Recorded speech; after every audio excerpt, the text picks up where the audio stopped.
Let's just talk about who's on your watch list for game week 6 and beyond. Who's somebody you're looking at maybe bringing in this week, or just keeping an eye on and seeing how they play within the next few weeks. Tazz, you want to start us off? Sure. I have a couple of players, so feel free to jump in if you guys want to comment about them. First one is Ross Barkley. I mentioned him last weekend. For the Aston Villa team, he's at 5.9 million now. Might have not sure if he probably was more, but he's definitely a great differential pick. Since the 2 game weeks he started for Villa, he's returned a goal in each one, and he has had the most, I believe, shots on target or shots in Villa.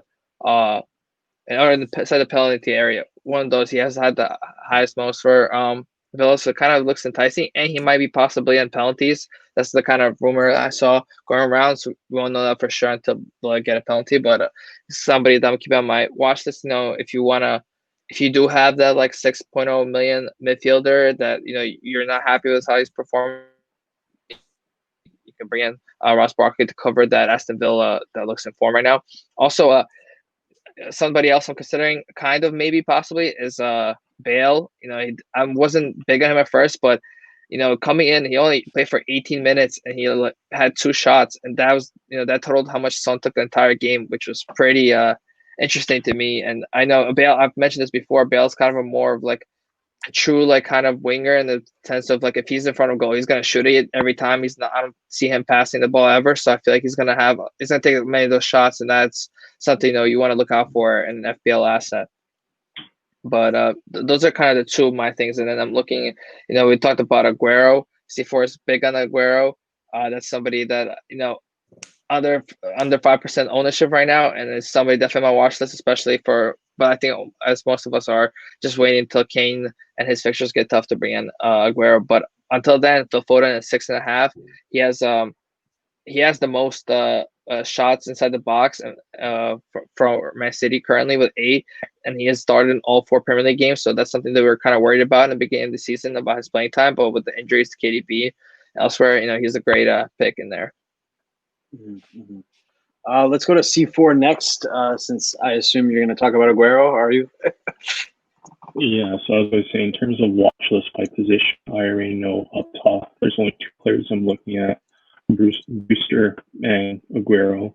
Whenever I'm able to make those transfers, those 2 are my team automatically, along with Harry Kane, who then potentially would go to Jamie Vardy later on when he's healthy and a better run of fixtures.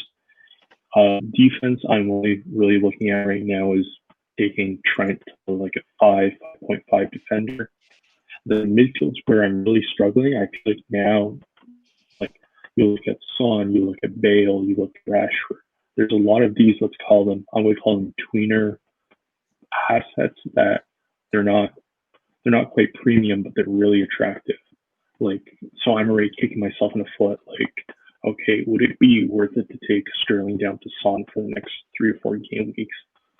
It's just him. I really like Rashford. I think for the million less, I like him more than Bruno Fernandes right now. And then again, you have Pulisic around there. You have Gareth Bale. Just that group is what I'm really looking at. Mm-hmm. Okay, Gash, how about you, man?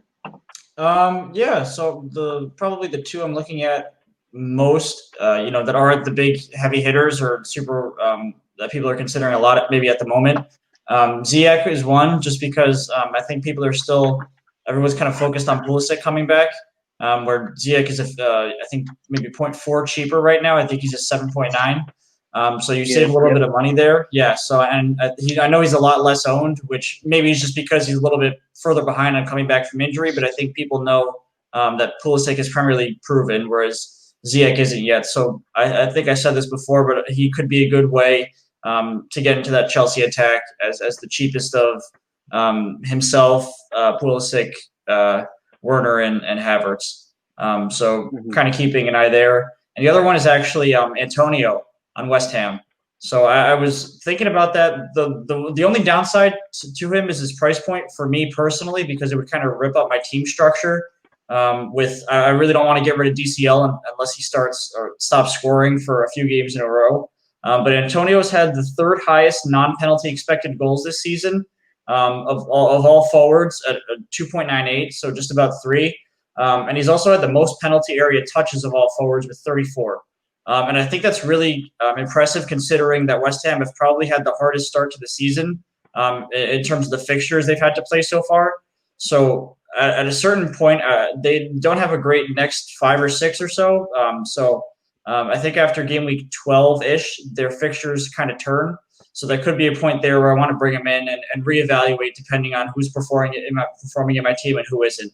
But he's certainly one I want to keep an eye on, especially with West Ham with a 7-0 combined score in the last 2 weeks against Wolves and Leicester. So no slouches there either. So they are looking pretty solid overall. Okay. And for me, I'm keeping an eye on Jack Grealish. Might save some money by downgrading James to him. Grealish has been pretty amazing. Let me just pull up his stats real quick. He had the 24-point haul against Liverpool. Only 3 this past week against Leicester. But someone who's maybe not as consistent, but the way Gasch talked about Villa earlier in the episode is kind of making me consider Grealish a little more.